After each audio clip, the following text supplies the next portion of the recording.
Okay, Assalamu alaikum. We're going to get started, inshallah. So we are very grateful to have with us Maryam Rasouli. Maryam is a licensed marriage and family therapist. She has worked in various organizations with issues such as trauma, abuse, domestic violence, depression, anxiety, premarital and marital matters for almost 7 years. Maryam currently sees clients in private practice and works as a behavioral health care manager for Managed Health Network. Please join me in welcoming Maryam. Alright, check this sound. Can you guys hear me? And anyone in the back? You guys are good? Okay. Alright, so I'm going to be speaking about trauma, specifically PTSD, post-traumatic stress disorder. So we're going to start with, to preface this, I'm going to be very interactive. There's been a lot of studies that have shown that interactive learning is the most effective for retaining information. So hopefully you guys will also help me out, okay? Alright, can you go to the next slide? Okay, so this is when I'm going to ask for your help. So when you hear the word trauma, what is the first word that comes to mind? And please speak up. Yeah. War? Okay. Accident. I'm sorry? Accident. Accident? Children. Children? Shock. Shot? Or shock? Shock, yeah. Tragedy? Tragedy shock. Tragedy, shock, definitely. Injury. I'm sorry? Injury.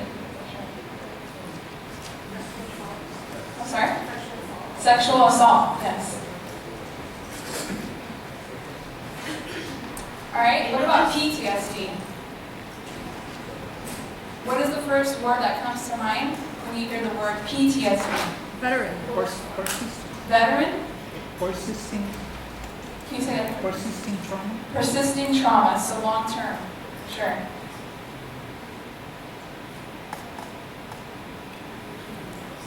Anyone? I know there's some sisters upstairs too, so if you guys can also chime in with this. Okay. Yeah. It's probably post-trauma disorder. Yeah, post-traumatic stress disorder. So it's like the bits of trauma after they have a trauma, so what affects that will stay with the patient or So the effects after a trauma occurs, it stays with the person. yeah. Okay. Yes. Previous experience. Previous experience. Yeah. Angry. I'm sorry? Angry. Hungry? Angry. Oh, sorry, angry. Yeah, for sure. Well, Yeah. can lead to being hungry. Yes. Yeah. Emotional disorder. Emotional disturbance, definitely. All right. Okay. All right, so this is the overview of what I'm going to be talking about. So we're going to define what trauma and PTSD are, what happens to your body, we're going to go over that, and then reactions of a person that is dealing with PTSD, how that person looks like, signs, symptoms. And honestly, this is a prevention tool for you guys. So I hope the takeaway is maybe if you guys see these signs in someone, loved one, you can reach out and encourage them to seek some kind of help if you think it's necessary. Reactions of loved ones dealing with someone with PTSD. I know some of the speakers mentioned the fact, how do you tell someone, hey, you should go and talk to a professional? That's a really difficult job to do with any kind of illness, even PTSD. And then how to manage PTSD on your own if you're dealing with it. All right, so according to the American Psychological Association, trauma is an emotional response to a terrible event. These are just some, these are not all. Natural disasters, hurricanes, earthquakes, tsunamis, war, any kind of political violence, terrorism, physical, sexual, emotional, psychological abuse. And then PTSD is the condition after dealing with the trauma. So it's not witnessing or experiencing the threatening event that happened. So did you guys understand the difference? PTSD is the condition that a person has to deal with, and it is very debilitating. All right, so back to the audience. Who does it affect, from your knowledge, to PTSD? First. I'm sorry? Kids. Kids? Definitely. Soldiers? Definitely. Mothers. Prisoners. Mothers? Yeah. Prisoners. Prisoners? Okay. Old age. I'm sorry? Old age. Old age? Yes. Yeah. Orphans. I'm sorry? Orphans. Orphans, yeah.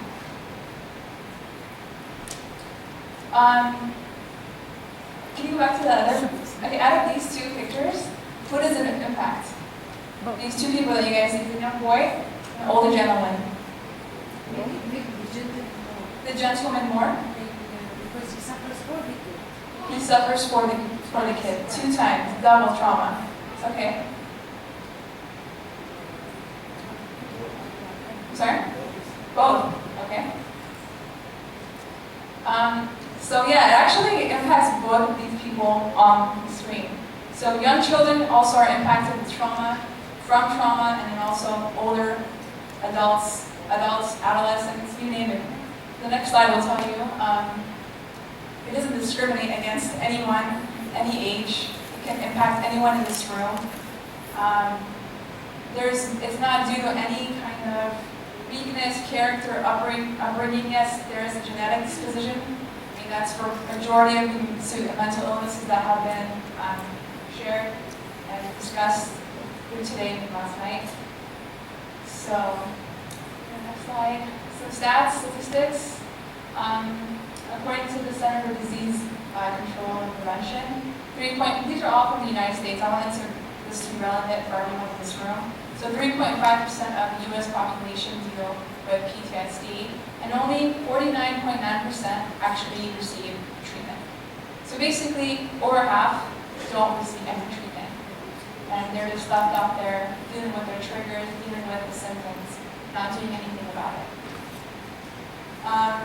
Children, more than 2/3 of children actually report experiencing traumatic event by age 16. This is in the United States.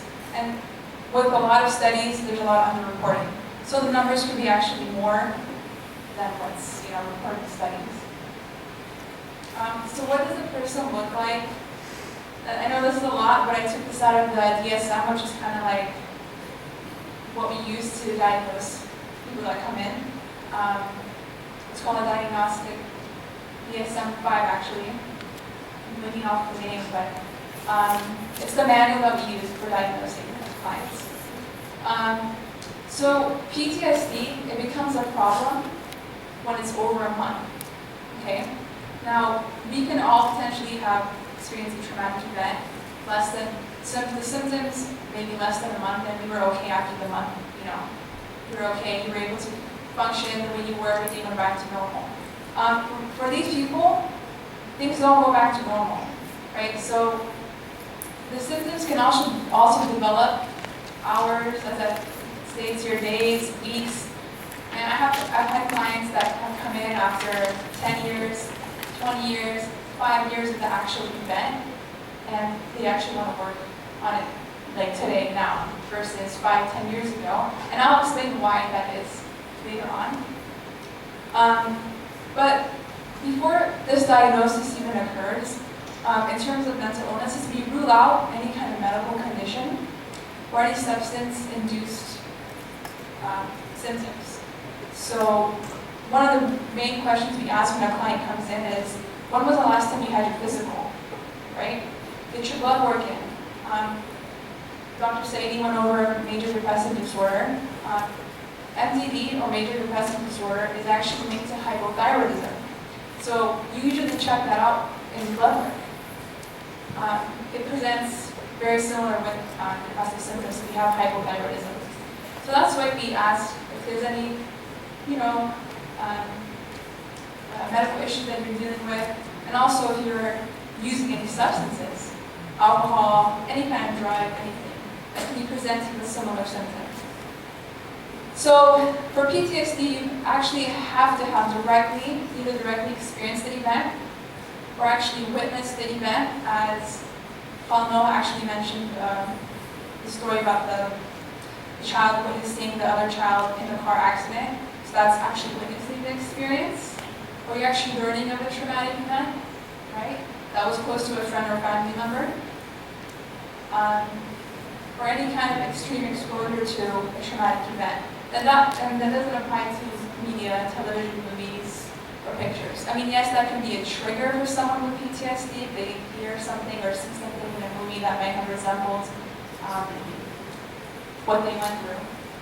So, I know this is a lot of writing, so I'm going to try to really simplify this, but basically what else happens is people's thoughts and perceptions are impacted.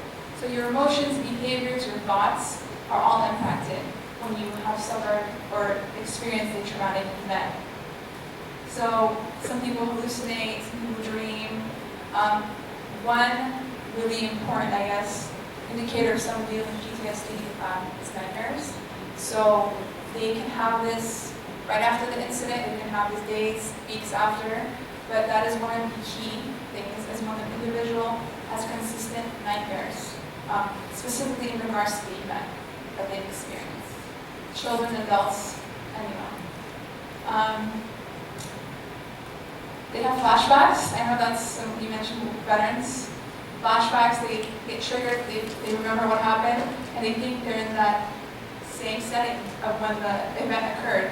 So they, do what they did in that event, whether they, hid or whatever the issue was with the war situation, for example. Let's see. Okay, a lot of people avoid the thoughts and feelings, and that's what I wanted to come back to is people that are dealing with trauma, our brains are so amazing that it has like this defense system, defense mechanism where it represses your memory. So you don't remember the exact event to protect yourself from all that suffering, emotions, fear, anything that negative things in relation to the trauma. So we do repress memory, and then some people dissociate too. So dissociation is when you're kind of not in the moment, in the present, for a period of time. And that's only to protect yourself from when you're triggered about the trauma. So in a trauma, your 5 senses are activated. So what you hear, what you smell, that you ate something, and for example, a boy that got raped on a bus by an older gentleman. That gentleman had a specific perfume, or cologne, on him.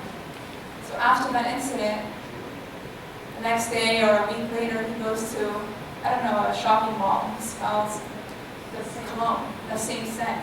That's the trigger. So he thinks body goes automatic flight, fight, or freeze mode. So basically, that is another defense mechanism for us in times of stress to protect ourselves.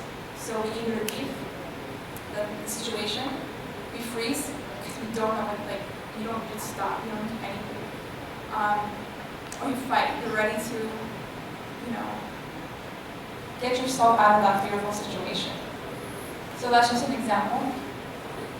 Let's see. Usually people are in a negative emotional state. You have a lot of negative thinking. It's pretty important. Someone mentioned angry. Yes, you're more irritable, you're more angry.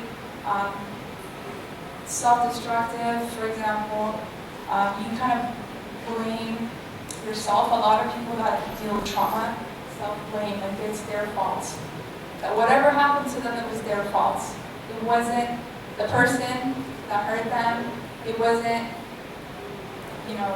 any situation, it's them. They put themselves in that kind of situation. Yes, even when there's natural disasters, people may even start blaming themselves because they're a bad person and they deserved this from their creator, for example. There's a lot of hypervigilance, so you always are looking behind, especially if you've gotten physically attacked or sexually abused or raped. You always have your guard up. This is what hypervigilance means. So it's really to an extreme. So these people, when they're in public settings, they're also guarded. And maybe me and you, or whoever's not impacted by trauma like this, when they're in a public setting, they're okay. But for people that have actually, went through something like this, when they're even in a public setting, their guard is always up, unconsciously or consciously. They may not even know it because it's their defense mechanism and it's worked for years. So you usually rely on what we know. So people with trauma also rely on what's been working for them for years. Also sleep disturbance, appetite are also impacted by trauma. Go to the next slide. Children, so they're a little bit different in terms of how they present with PTSD symptoms. So for little ones, they don't like to be separated from their parents. And these are things that you wouldn't even realize, it would be different for your kid because they may do this anyway. But it might be to an extreme. They might, I don't know how to say this, but whatever they do before, they may not do it to the best of their ability. For some kids, they wet their beds. And I mean, that may be normal, right, for some kids, but after a traumatic event, it's actually very normal for a child to do that. They may have new things they're scared of that may not be related to the trauma. They may, usually with kids, you can see when they play. With others, with themselves, you see them with their toys if you actually observe what they're doing. It may be out of the norm for them. They don't talk like this. They don't tell you these kind of stories. That's how you know something is off. If they're drawing these scary, negative pictures, you need to ask yourself, okay, what's going on here with my child? They may have somatic symptoms that was addressed before. Usually we complain of the aches and pains versus describing them. So you're not specific with your details because you don't know. You may not know how to express that to someone. So it's usually, oh, my shoulder hurts, oh, my heart hurts. Even with adults, they do this. So especially like the Muslim community, the different cultures, I see this a lot. They can't tell me the feelings, but they can tell me where it hurts. And then we just kind of go from there, but it's still a starting point. And then they're more irritable and they're more aggressive with others. So what else happens to your body when you're dealing with PTSD? You have high blood pressure. Back to the hypervigilance, you're more aroused anywhere you go. The fight, flight, or freeze mode, it goes to an extreme because that is used to protect us, right? In general, when we're dealing with stress. I don't know if you guys have noticed that by yourselves. Maybe it can be different. Some people freeze, some people leave the situation, some people fight. In any kind of stressful situation, and you know yourselves better, so you know which one you actually implement when you're trying to, when you're dealing with a stressful situation.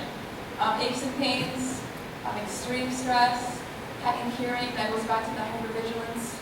It's just amazing, like people can hear things from far away that have been reported to me, and then back to the repressed memory, where we protect ourselves by not remembering what happened.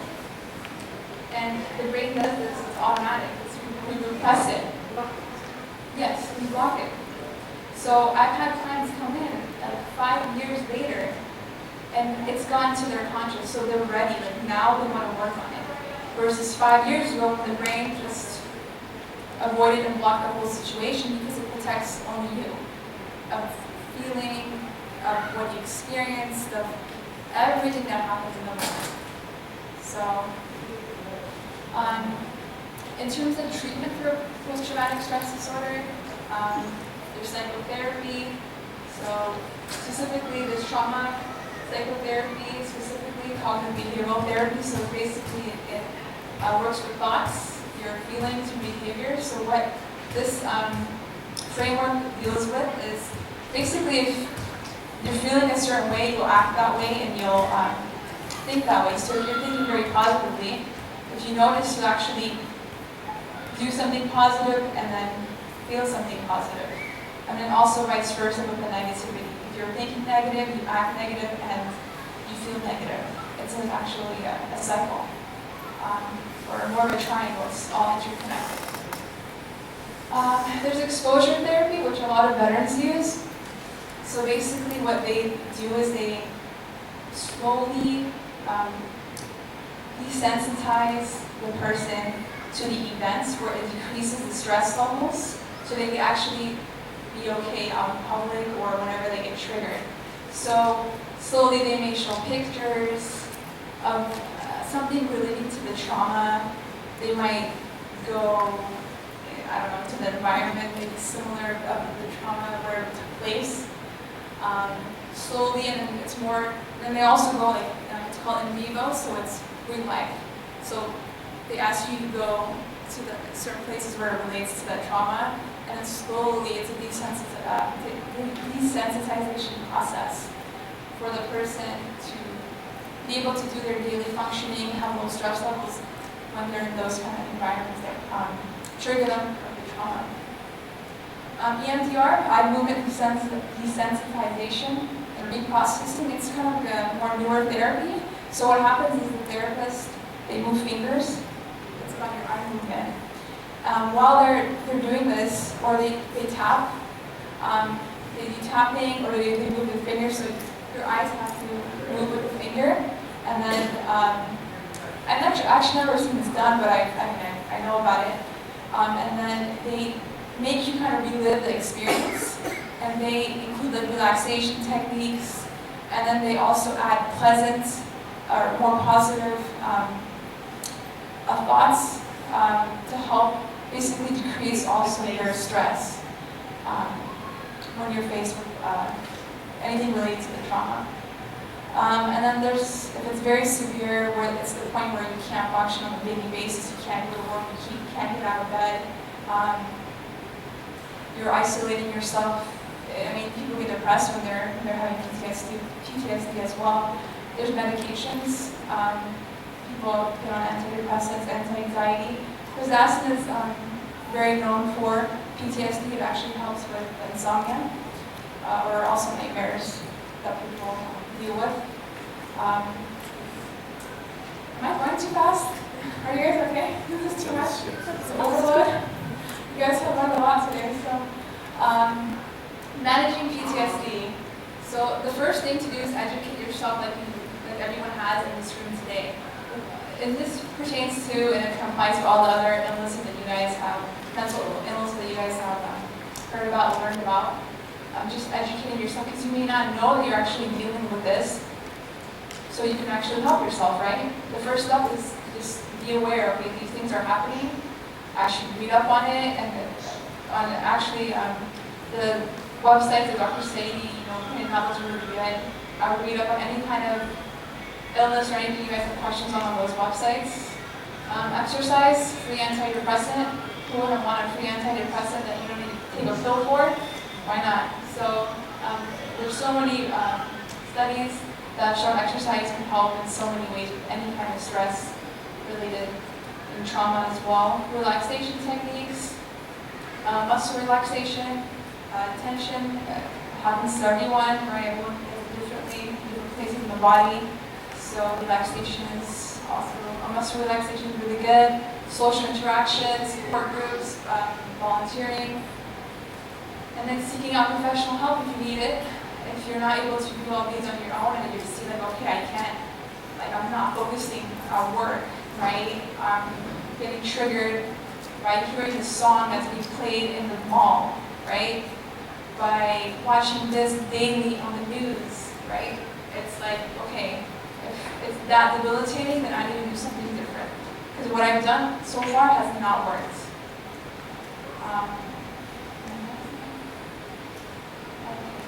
And this was already kind of addressed, but it's what to do as a loved one. I don't know if there's anyone in here that maybe knows someone that's dealing with PTSD or any trauma related. I do. I know a lot of people coming from a war-torn country. I know a lot of people that suffer with PTSD. So what you can do is educate yourself, like you guys are right now. You can maybe help the loved one find effective treatment, referrals. You know someone. I recommend this maybe a therapist that you know, that's worked with someone else that you know.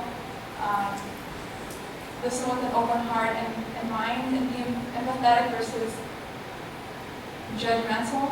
Because that is huge with mental illness, especially in the Muslim community. A lot of people don't come in because they feel like I'm going to judge them because they come into my office, right? That's such a, for a first interaction with someone, like their guard is already up because they're going to think I'm judging them based off what they're dealing with, right? So also one of my goals is to hopefully make this normal. Like this is happening daily with people that you may know or may not know, and it's hidden. Because people with a lot of mental illnesses are really good at hiding and putting up a poker face. Because the people that I work with, you see them outside. You don't know, you have no idea. And then when they walk into your office, you're like, whoa, I was not expecting that, right? This is, I'm glad. It's something really interesting about this field is you don't know. When someone walks in, you have no idea what they're going to say. What else do I have? Oh yeah, family support is huge, but you can either go one or the other way.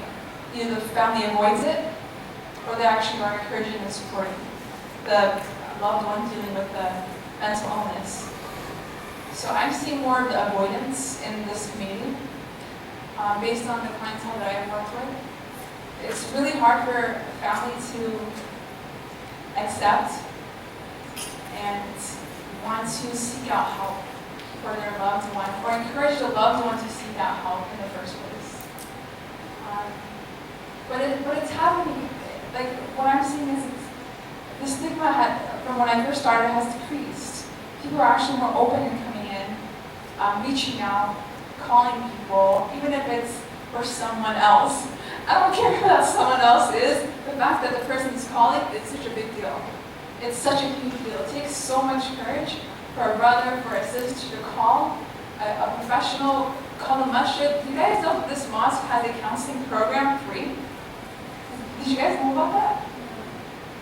They provide free counseling services. How many mosques in the United States can say they do that? I don't know a lot. And the fact that this event's taking place is huge. Like I've spoken to a lot of professionals in different states, Muslims. They don't have these kind of events. They don't have professionals they can just come and talk to them and ask them questions outside, call them up. This is like such a blessing, at least for me. Because when I first started, I didn't know anyone about Muslims in this field. Zero. And then, alhamdulillah, I was able, it's more than a handful now. So it's growing. So as families, we have to pull it together because the recovery process, the process of dealing with someone that's going through trauma or any other mental illness, it can take a long time, right? This is interesting. 9 out of 10 family members, so 9 out of 10 family members in the statistic, they blame themselves for loved one's mental illness. So parents, if your kid's autistic, it's not your fault, right? That's huge. That's a huge thing that I hear is parents, your kid's autistic, and you blame yourself, you blame your parenting, or you blame your, it's a lot of parents too, a lot of family members blame themselves for their children's or loved ones, brothers, sisters, mental illness. That's not accurate. There's so many other factors that have been discussed. Psychological, biological, genetics, environmental. And so the process of getting help, I know this kind of has been discussed, but I'm going to just reiterate some things.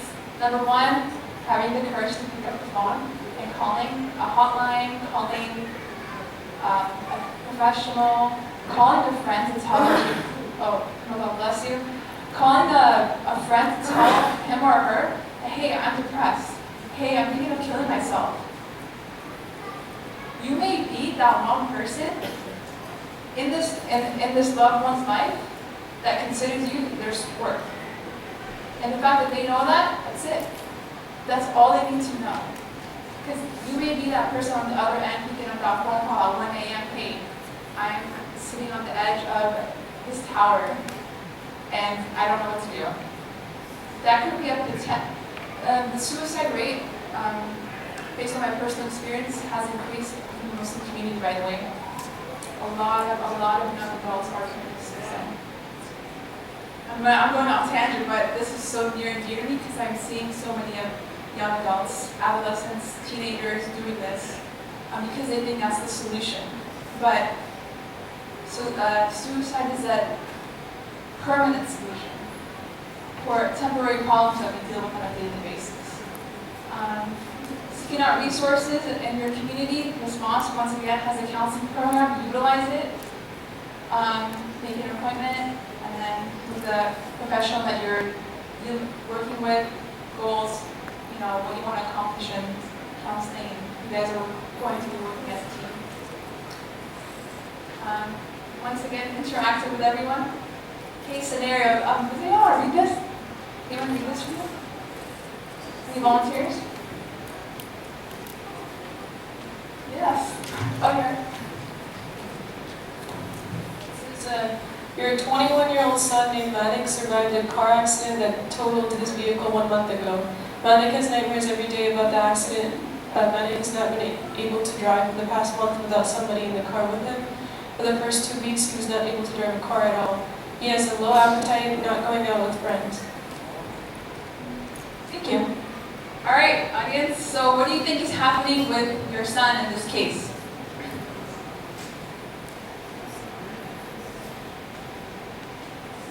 Denial. I'm sorry. Denial that he doesn't want to accept that he was an accident or want to drive a car.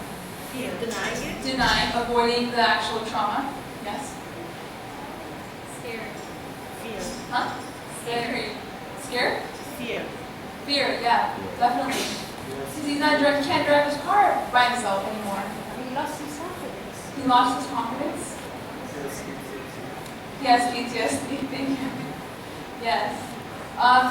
What would be the next step for you as this person's loved one? What would you do? What would you tell this person? Yeah. Relax. Don't. Tell him to relax and don't drive. And then I see you to drive for short. So you would tell him to not drive for 2 weeks. Then you would drive with him, and then Short drive for short distance. short distances. Okay, so kind of slowly. Okay. But this could happen to anyone. This has happened to, yes. Just After months,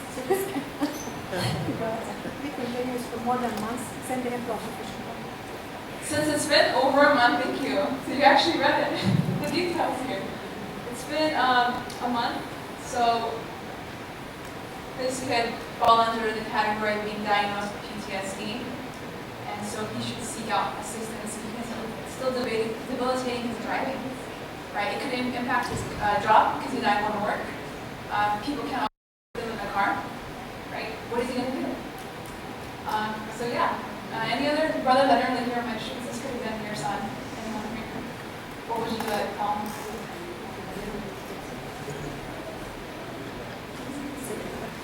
At least one brother. I'm just thinking, Seek help. But how would you do it? How would you tell your son that? How do you? Or your brother, your friend, who got in a car accident.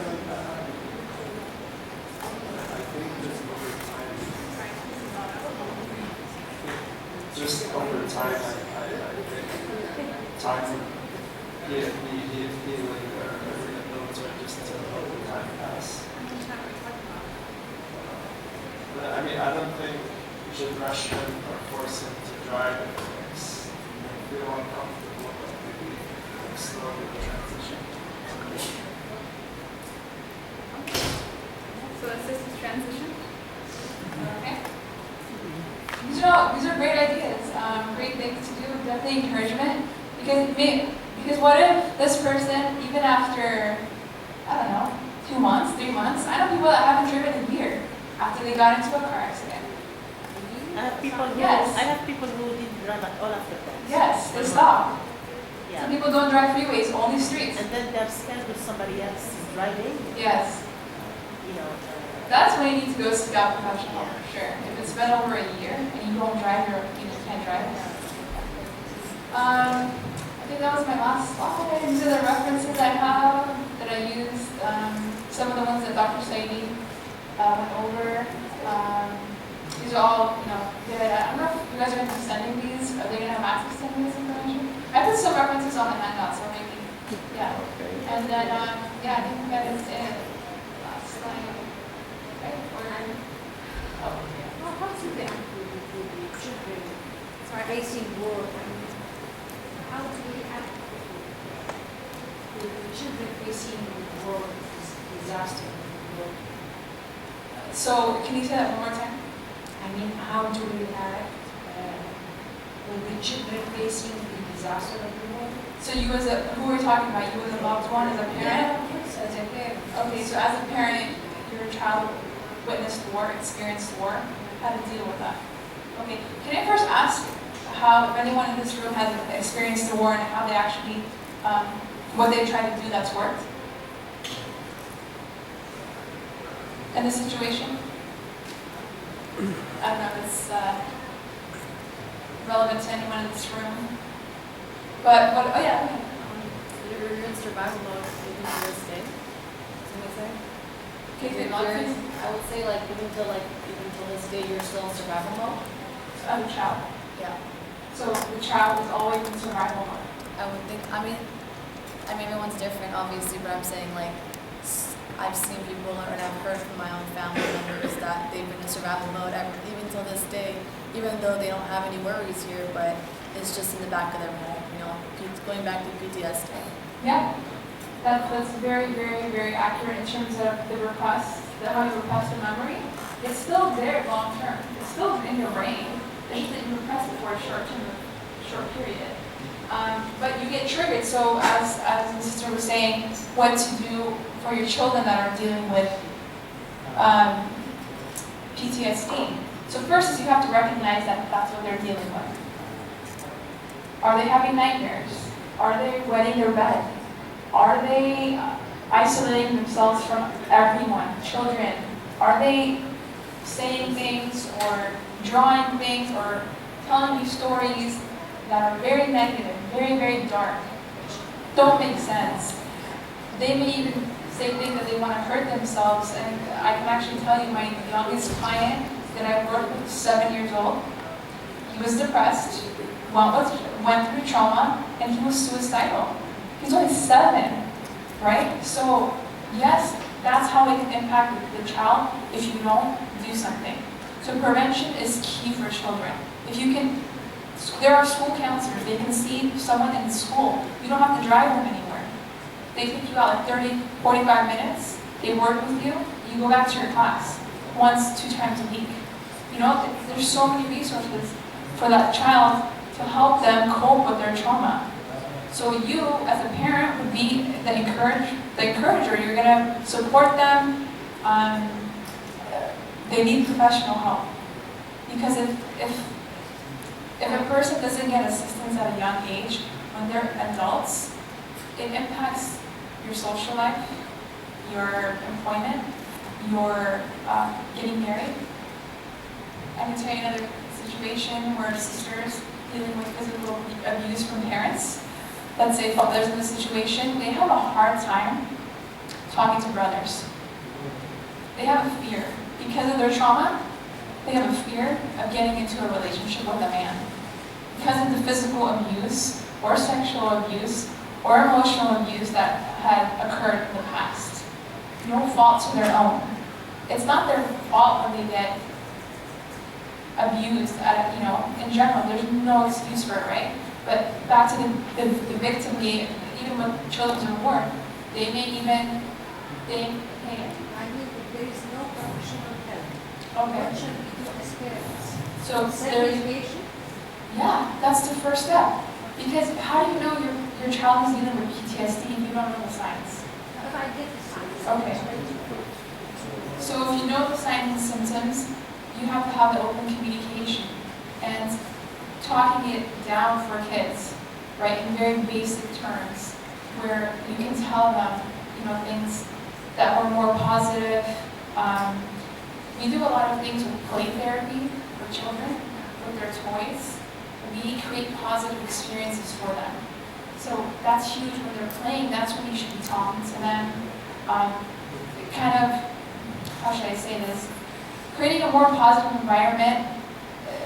You're correcting it's basically a correctional experience. So you're creating more positive experiences for the child, but because of the trauma, they don't think it's possible anymore. Is it good to talk about it with them? Not if they don't. Usually it's not good to, or it's not beneficial to insert words, insert ideas that the child may not even know about, or they may not even understand. It's usually they will express that to you directly or indirectly. Because then that will be planted in your Words. No, they will express it. It's usually through play. Usually how they play or draw, or that's how you know. And that's when you should be present and try to work or assist or encourage or support the child. But for planting things in their minds and saying things that it might not be relevant to their trauma, right? And every child is different. So I don't know, specifically in this case. But I can talk to you after if you like. That's a really good question. Because we're getting an influx of refugees in the scientists, and a lot of children that adults or experienced it. And they have PTSD. And they're already living, they're going to school, and it's impacting them. Yeah. Any other questions? I don't know, are we out of time? No, 1 or 2 more minutes. Oh, question? Sorry, I got to connect you.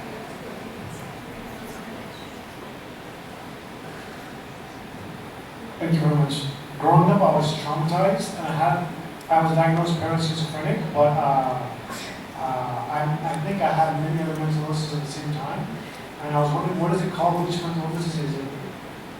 Multiple personality or something, where you become so traumatized as a child that instead of being aware of your surroundings to survive the trauma, your mind collapses within yourself and you start living life, reflecting about what's going on inside and talking to yourself, instead of being aware of your surroundings. What's that called? You know that's. So if I got this correctly, in this situation, a traumatic incident happened at a young age. Basically, you repressed it and you dealt with it internally, right? It wasn't anything outward. And it sounds like a trauma-related situation, but I'm not sure specifically. I would talk to someone to get a professional. Okay.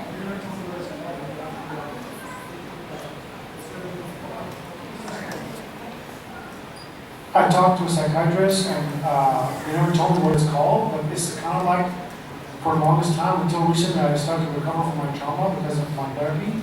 It was as if I would lapse out of concentration, and instead of being aware of my surroundings, I would be as if I'm just thinking about what's internally going on with myself. And kind of like positive self-talking internally with myself. That's basically how I lived for a long time. And I just recently became more aware of my surroundings and not so much internally focused. So basically internally preoccupied. Okay, and I'm happy that you're seeing someone because whatever you're doing is working for you. I'm really happy to hear that honesty. Thank you for actually sharing. This is not easy to do, by the way. Thank you so much, brother, for sharing.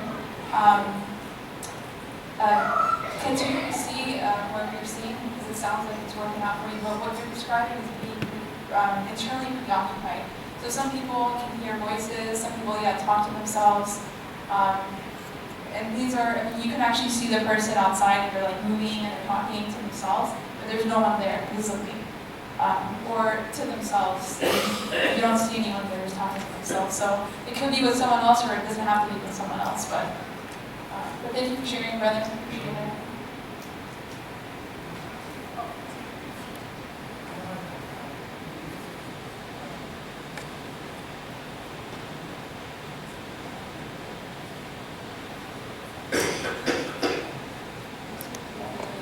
This is the last question, inshallah, and then we'll break. So let me just get this correct. So the sister's asking if you have OCD. I don't know if this was addressed in the previous discussions. Okay, what's OCD? Okay. Sister's asking if you have OCD, which is another mental illness called obsessive compulsive disorder, anxiety, and can you have anxiety and PTSD together at the same time? Yes. You can have, and how you deal with it? This is a very complex question, but thank you for asking. So obsessive compulsive disorder is an anxiety disorder, right? The drive, what pushes it is anxiety. You can either have obsessive thoughts just by itself, and you can be diagnosed with OCD, or you can have the thoughts and the compulsions.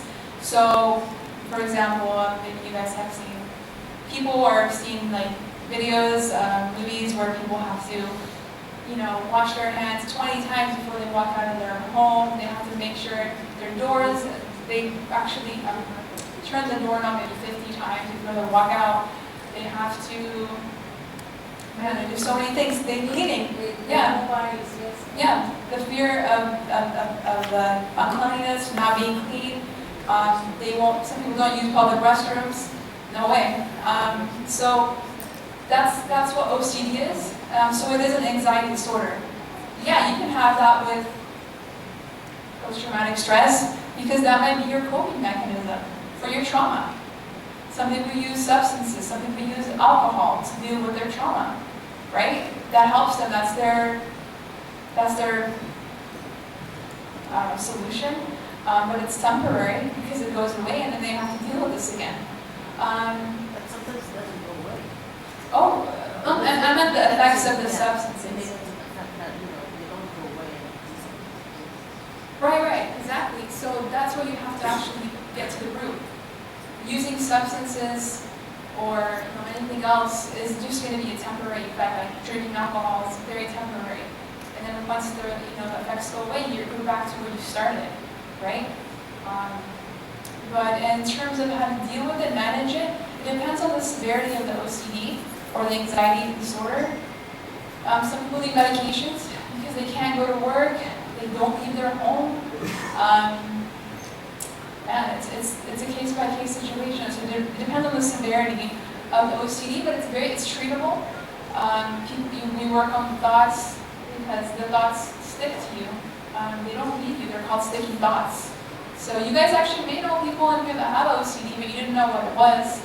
I don't know if I answered your question correctly. Jill, we'll have more time for questions. Sorry, We've had dinner and a one-on-one after. I'm sorry, for sake of time, we have to end. Jazakallah khair, Maryam, thank you so much for that interactive discussion. And inshallah, like I said, we will have opportunity to ask more questions of Maryam and the other speakers at dinner, which is going to be right after Maghrib, inshallah.